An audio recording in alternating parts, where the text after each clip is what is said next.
Good evening, everyone, and welcome to episode 110 of the On Air Advocate. Where at the On Air Advocate, we look to provide education, support, and empowerment for all of those with different abilities, mental and medical illnesses, and their caregivers. For those of you who may not know me, my name is Tammy Flynn, and I am the host and producer of the On Air Advocate, and I am super excited that you are here this evening on the live with us, or whether you are catching this on the replay. Now, as you know, if you think any of this content could be relevant for anyone in your circle, in your network, please hit the share button and share the love with others.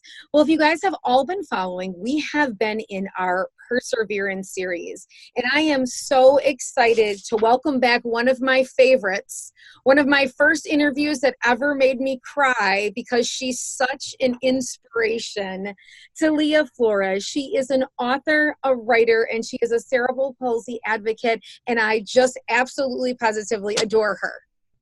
Welcome back, Tylia. Thank you for having me. Hi, everyone. As Tammy said, my name's Tylia Flores. I'm a 23-year-old with spastic cerebral palsy, and I'm the author of James Ticking Time Bomb and Disability Advocate, and I'm also a contributor for many writing sites, such as The Mighty, Unwritten, Project Wednesday, and Thought Catalog. You are a powerhouse. All the time, new stuff coming up that Tylia wrote. Such good stuff, such good information that it's putting out there, and you have lots of other exciting things that are going on that we'll talk about later, like your podcast and all of that coming up. And I think that's something maybe about a new book coming out. But first, for the audience that maybe didn't see you the last time that you were on, okay, so way back when you were in October, so before the holidays and everything else, if they didn't catch that, can you give them just a little bit of a background? I mean, you're 23 years old now. When were you diagnosed with cerebral palsy? I was diagnosed with cerebral palsy at the age of 2 years old back in 1997. To be exact, I was diagnosed at 2 years old. The doctors told my mother at the time, who was a teen mom, not to accept much because she'll never walk, she'll never talk, she'll never be able to amount to anything. And here I am today, 23 years later, author, writer, and advocate. And really showing others that there are no limits, right? There are no limitations on the things that you can do. Nope. Whether it be typing up a storm or talking. You are amazing at both. Now, on your journey with having this condition, have you had some kind of medical ups and downs along the way? Well, my hip surgeries and my operations that I've had over the years, like my first surgery I had at 3 to release my hamstrings, and then at the age of 6 and 7, I had my hip, due to my cerebral palsy, it is dislocated, my left hip. So they did the surgery to, fix the problem, and turns out years later, my hip is dislocated again. So will that eventually need another surgery down the road? No, because right now there's nothing the doctors can do to fix the situation. So right now I'm just getting shots to numb the pain. But I'm not mad at the doctors because at the time they didn't have the technology or the tools they needed to fix the hip at the time. Like now, I'm sure they could have fixed it because technology is more advanced. Right. But a lot of people ask me if I'm mad at the doctors for trying to fix it, and my answer is no. Right. And, in another 5 or 10 years, or when you possibly, absolutely need the surgery, it may be 1, 2, 3, because technology will have become so great over time. So the reason that we have this series is really to show others, that there is no mountain too high to climb, and that at all times you can have adversity in your life and still make it through. You are a profound, amazing author and writer. How did you start? Okay, so like if there are teenagers and young adults out there that are thinking, I'm not sure what my passion is, I'm not really sure if this is my purpose. When did you know for yourself that writing was what you wanted to do? Like when did that come to you? Well, like I said in the last interview, but for those of you that are brand new and haven't heard it, well, the journey to my passion first started with a tragedy. Unfortunately, I lost my best friend Daniel to a brain tumor in 2010, and at that time, I needed to find a way to grieve. So one day, I'm at Barnes& and Noble with my dad, drinking a Starbucks Frappuccino, and he brought me to the young teen section, and I pictured myself signing a book. I didn't know what. So I went back home, I opened up my computer, and I started to write the first sentence of James' Ticking Time Bomb. And through grief, I was able to write a book. So you kind of turned your pain into purpose at that time. Exactly. You grieved through it and you found within that was your love. So if there are others that are listening that maybe don't know what that one thing is right now, this just kind of came to you. It wasn't something that you always knew you were going to do. Of course not. Like, I was in drama, I was in chorus, but of course, that wasn't my thing. Mm-hmm. Right. And you didn't know that though at the time, right? You needed to experience it and try Yeah, I it. needed to experience life, but once you find that one thing you're good at, you don't stop. Mm-hmm. Like, for example, I'm up to like 3, 4 o'clock in the morning each day writing something, and my mom has to yell at me, "Go to sleep! You can submit that tomorrow!" Right. Because you're so passionate about what you're doing. That I forget Mm-hmm. that I'm up. And so you released your first book, and then was it just kind of a snowball effect after that? Like you were just trying to find things to write for, or did things come to you? Did things find their way to you somehow? Well, actually, it's interesting because I wasn't really open about writing about my disability till I was 18. So once I was 18 and joined the Facebook community, I started meeting people like my friend Kelly Douglas and my friend Juliana and my friend Megan Gosselin that introduced me to Project Wednesday. Then from there, I went to The Mighty. Then from there, I went to Unwritten, then Thought Catalog, and then I worked my way up to finding these sites to write for. Okay. So it was in the process of gathering through social media, Mm-hmm. more people in the community that are doing the same thing that you were feeling passionate about. Exactly. That on. Now, in this writing and in this journey and after this first book, was there any adversity that you felt you faced, any obstacles that were really challenging to overcome? Yeah, I mean, a lot of it is people see the chair and they see me and they don't think that I'll make it because of the wheelchair. But once they read my stuff, they see that they're in shock because one, they don't think a person in a wheelchair is exposed to many things. But I've been lucky enough and fortunate enough to be exposed to many different things in life, Mm-hmm. and I'm happy that I had parents that supported me through my journey. But yeah, I could uh, say I faced a lot of diversity And because of having the chair. because of that, because when people look at you, they see that before they see you. Exactly. And that's something that I feel like you in a lot of your different articles and things that you write, I feel like you campaign and you advocate for that a lot, for people to see the person, not the chair. Exactly. You hit it right on the nail. And I Mm-hmm. think that's why I love writing for platforms, because I am able to express how I feel, my opinion, and it could help other people. Like, I had a lady write to me on one of my articles, and she said, "You're such an inspiration. Like, I want to be just like you." I love Like, that. I get that all the time from like people in Africa. I didn't even know people read my stuff in Africa. But to know that you're inspiring people all over, that's amazing because you're amazing. Mm-hmm. Thank you. and all that you do. So, with this, what is kind of next? So, you found that inspiration for writing. You Mm-hmm. took off with that first book. You found Mm-hmm. your community of people that are kind of like your tribe of others that are in that situation. You Mm-hmm. advocate on a regular basis for that. So, what are kind of the new turning points as Tylia is 23 years old now, and she has all these new layers of goals and things that she wants to attain? What's in the pipeline for that? Well, podcasting. I just launched my podcast, and that's available on Spotify and iTunes and Breaker and etc. And it's called As Told by Tylia, and it's a monthly podcast where I talk about disability writing and pop culture. Okay. And that just, when did the first episode drop?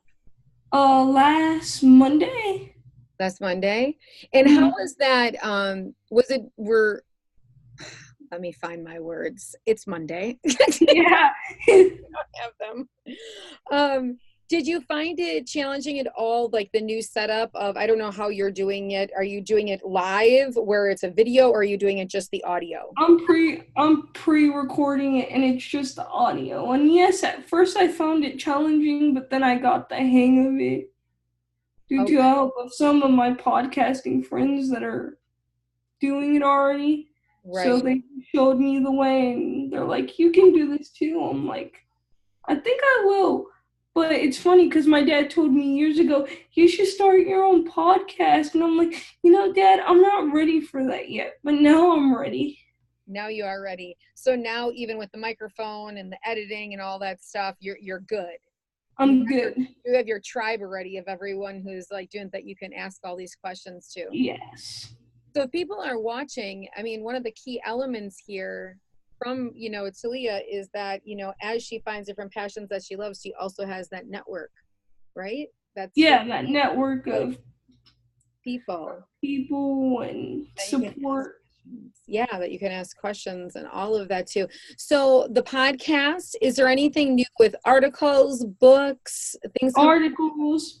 My articles for the Mighty, two of them just dropped this week, and one is the 5 tips you can give when you're going to a theme park, and the second one is challenges as a young woman when it comes to like dating and stuff like that.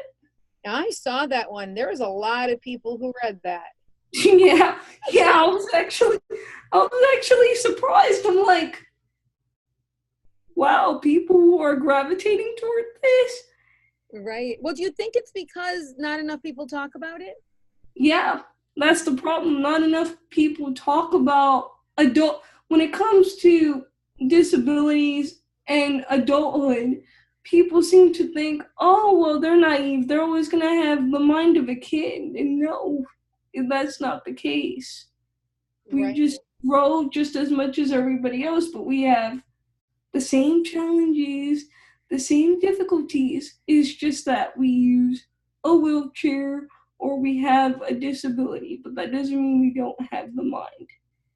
And I Right. feel like there's not a lot of sites that talk about disabilities and dating because they think, oh, we don't have the capacity to want to be with somebody or understand what love truly is, and we do. So That's right.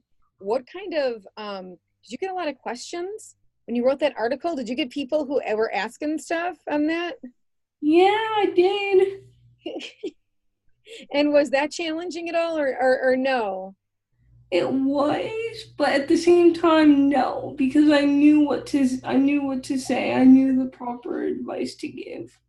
Okay. So Oh, she's 23. You're like doling out advice left and right. That's so good. yeah, sometimes I need my own advice. But I think that that could be its whole own book is dating in this circle, because I think you're exactly right. I think there's a couple of topics that nobody talks about. Nobody, and Nope. it's like, why aren't we talking about this topic in the community? It needs to be spoken about. Right, right. The same way they had a TV show called Born This Way where it touches based on everything, and that new movie with Kevin Hart, The Upside. And if you guys haven't gone to go see it, I recommend you do because it tackles everything. And the acting is just phenomenal. I heard it was really good. I want to go see I it. cried. Did you? As a person with a disability watching the movie, I cried. Oh my gosh. Because it just felt so real. I need to go see it. You're gonna make me cry again. I bet if you cried, I'm gonna bawl. Yeah, there were certain parts where I'm like, I felt that way before. Hollywood is finally getting it. Yeah, you know what? I have seen that. Have you seen that there is a much more active push lately for within Hollywood for there to be movies with those with different abilities? I feel that that's true. And I'm like, yes, yes. Give us more of the playing field. And don't make us die at the end of every movie. Right. I think you might need to go out for acting too once you're all done with all this writing stuff. Yeah, I did acting for 1 year, and I said I can't act like anybody else. I just need to be Tylia. Right. I could write a movie. You could write a movie, or you could be in a movie, like a reality movie about your own life. Yeah, and you know what's funny, Tammy, that you mentioned this? I just did a documentary. Did you? Called The Rising Stars, and it aired in the UK. The Rising Stars, and aired in the UK. How did you get involved with that? Well, I was a contributor for a magazine, and the lady that contributes the magazine, she came to me, and she's like, I'm doing a documentary on my poets, and I want you to be a part of it so that we could tackle the disability playing field in the community. And I said, okay, why don't I go for it? And I went for it, and it was great filming that little segment of myself and talking about my poetry and my disability. Now, can that be found somewhere yet, or is it not released to the public? My clip could be found, but the other clips cannot be found. But my clip could be. All you have to do is type my name on YouTube, and it should come right up. And I also would you stick that under the feed? Yeah, I could do that when we're done. Yeah, we could stick that under there. And I'm also, big announcement, I'm also going into songwriting. I'm gonna have a hard time keeping up. Where are you doing that? Are you doing that like somebody just requested it from you, or you just started writing a song? I just want to like find different outlets to express myself, and I've always been a fan of country music. Okay. And I've always wanted to have a country music album based on my life. That you would write the songs for, but somebody else would sing? Yep, exactly. Because if you listen to my singing voice, it's cats. Have you sought out any country music artists? Have you started tagging people and things? Well, no, I haven't got that far, but I've been writing the album for quite some time. Okay. So once it's all together, you're going to start doing that? Yes. Okay, you find your favorite. Who's your favorite country music artist? Blake Shelton. And my favorite song of his is Austin. One of his first songs that he ever did. Austin. I don't listen to a lot of country music, but I do know who Blake Shelton is. Mm-hmm. Yeah, he was so cute back in the day. Now he's gotten old. He was cute way back when? Yeah, back 2001. So we have songwriting going on. We have a podcast going on. You're talking about, is there a second book that might be coming out? Yes.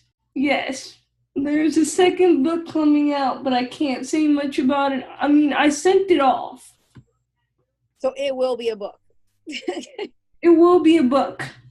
Okay. Don't worry. Don't worry, it's coming. But we don't know what it's about, right? We're not going to know. That's going to be, you're going to have to come back on the show to announce when the book comes out. Yes. Okay, and then we'll get to I'm not telling anybody because I don't want to spoil anything. Okay. All right. So we have that to look forward to. And when are we thinking? Oh gosh, I almost just dropped Instagram. I'm sorry, Instagram. I just almost knocked Poor that right over. Instagram. Poor Instagram. Yeah, I'm trying to be all techie. I got two things going on here, and I just about knocked them right out of the park, right off the table. That wouldn't have been very nice.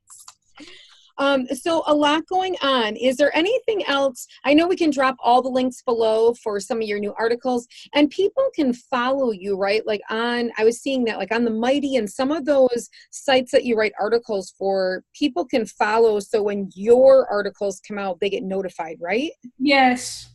You Okay. can go follow me on the Mighty under my contributor page and Okay. click follow me. But if you really want to connect with me, you can visit my website, which is my name. And we're going to Shoot drop me that an below. email. Yeah. And put that there. And then on your website, you have a contact page, right? To get a hold of you? Yes. Yep. So lots of different things going on, lots of exciting things. But the biggest thing that I have to ask you today in us wrapping up, and this is a big question, would be, what is your advice to others? What would be your best advice to others in the space of trying to find your love and passion, facing adversity, facing challenges, that come your way, facing that big mountain that you have to climb? What would your advice to Leah be? Keep on stomping and keep on climbing. On stomping and keep on climbing. And stomping, that is one of your names too, isn't it? Yes, that's my slogan. Stomping on Cerebral Palsy with Tylia is my Facebook page, and my slogan is keep on stomping, because regardless of the disability that you have, whether it be CP, spina bifida, muscular dystrophy, you gotta keep on stomping. I mean, there's always gonna be a battle, but it doesn't matter how fast you get there. As long as you get there, then you're fine. Right. Slow and steady wins the race.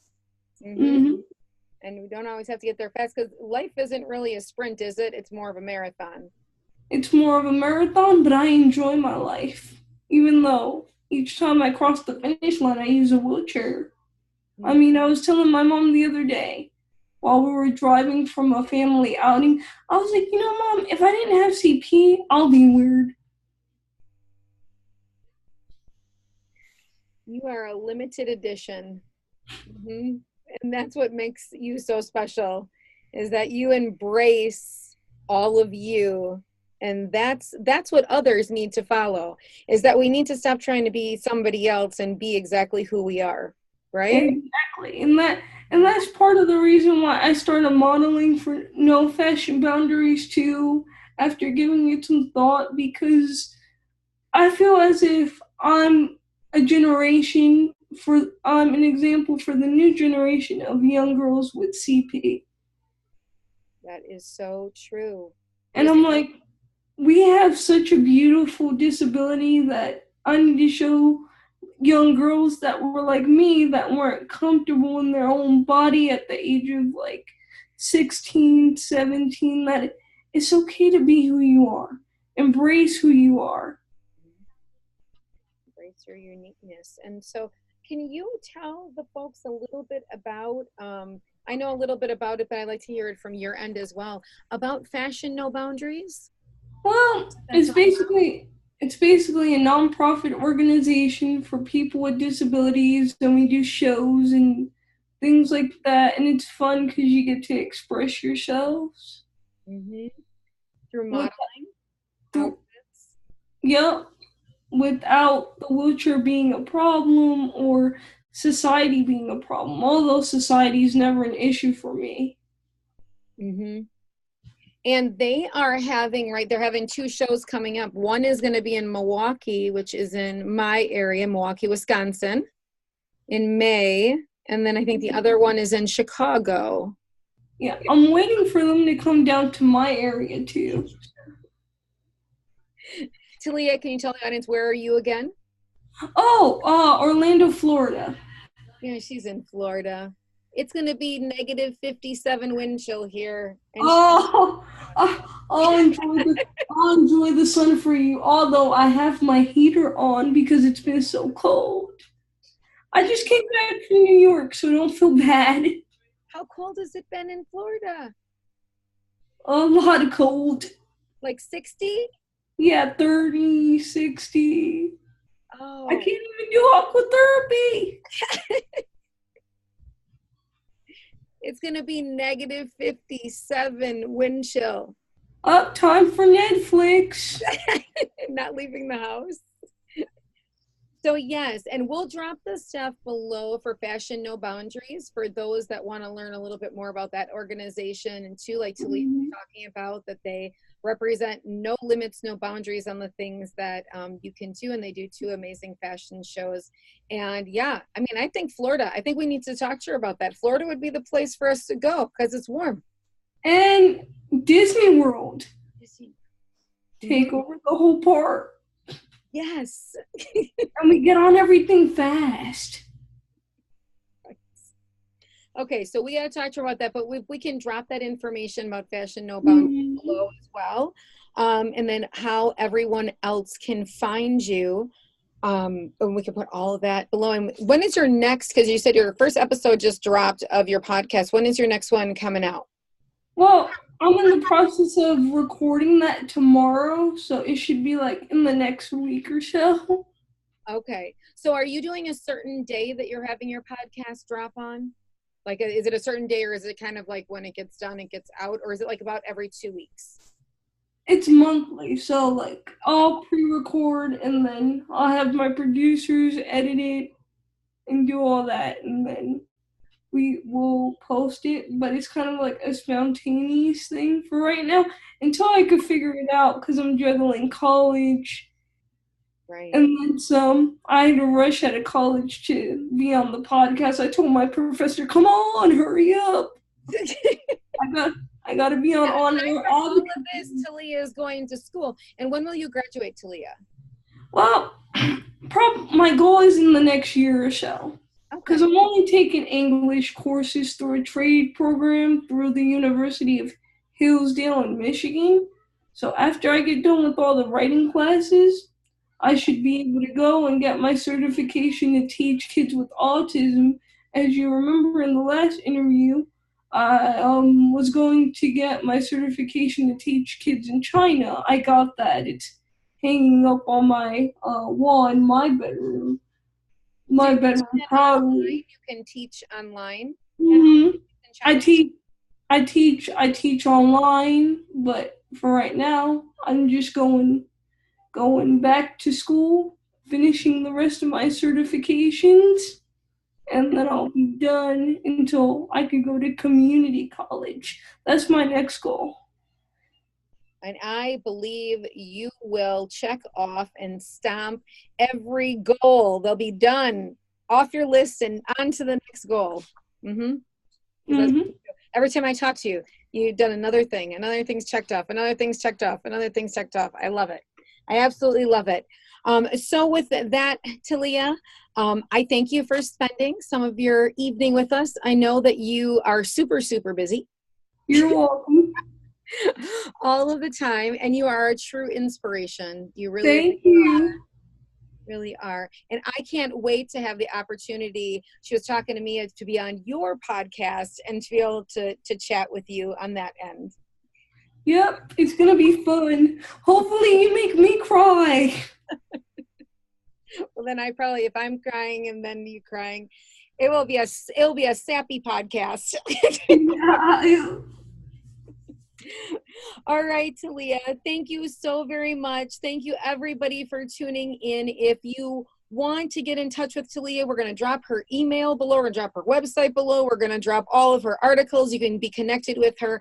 When those drop, we're going to be waiting anxiously to see what the second book is all about that we can't know about quite yet, but you guys will be the first ones as soon as I find out for her to be back on this show to tell us all about it. And then for those fashion shows coming up, we'll drop that stuff below as well. So on that note, I'm not going to say I feel bad that it's 40 degrees in Florida. So you enjoy your sunshine. So if you're where the sunshine is, really embrace it. If you're in Wisconsin or in the Midwest, you know everything's going to be closed because it's cold. We just need to embrace the cold and know that spring is hopefully around the corner. All right. So on that note, thanks so much, guys. Have a wonderful. Bye, guys.